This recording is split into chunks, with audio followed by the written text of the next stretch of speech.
video တွေ edit တော့မယ်ဆိုရင် CapCut တို့ VN တို့ Filmora တို့အပြင်ကို InShot ကလည်းမပါမဖြစ်ပါတော့ဒါဆိုရင်တော့ InShot မှာမြန်မာ font အလားတွေဘယ်လိုထည့်ရမလဲဆိုတာကိုပြောပြပေးသွားပါမယ်။အရင်ဆုံး Z font ကို down ရပါမယ်။ပြီးရင် Z font တွေကိုဝင်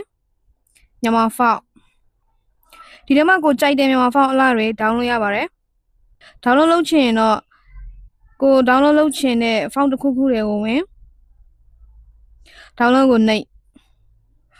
ဒါဆိုတော့ down ပြီးသွားပါပြီ။နောက် font တွေ down ပြီးပြီဆိုရင် InShot app ထဲကိုဝင် font တွေအသစ်ထည့်မယ်ဆိုရင် AA ဆိုတဲ့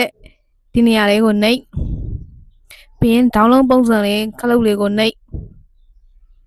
ဒီထဲမှာဆိုရင်တော့ခုနက down လာတဲ့မြန်မာ font တွေအားလုံးရှိပါတယ်။ကိုကြိုက်တဲ့မြန်မာ font တွေကိုထည့်လို့ရပါတယ်။ဒါထည့်ထားပြီးသားတချို့ဟာတွေကဒါထည့်ထားပြီးသားရှိရင်နော်ဥမိုးလက်ရည်ကိုနှိပ်လိုက်။ဥမိုးလက်ရည်ပြောင်းသွားပြီ။ဒီမှာဒါထည့်ထားတဲ့မြန်မာ font အလားတွေရှိပါတယ်။ဒါဥမိုးလက်ရည်ပကံခွေ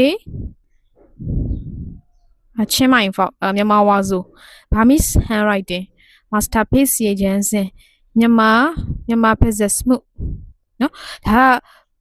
ကိုခုနကထည့်ထားတဲ့ဟာတွေပေါ့နော်ဒါကိုကြိုက်တဲ့ font အလားတွေကိုကြိုက်တယ်လို့သုံးလို့ရပါတယ် font အသစ်တွေထပ်ထည့်မယ်ဆိုရင်ခုနကပြောထားတဲ့နည်းအတိုင်းထည့်လို့ရပါတယ်နောက်ဆိုရင်တော့ font အသစ်တွေထည့်တတ်ပြီလို့ထင်ပါတယ်ကျေးဇူးတင်ပါတယ်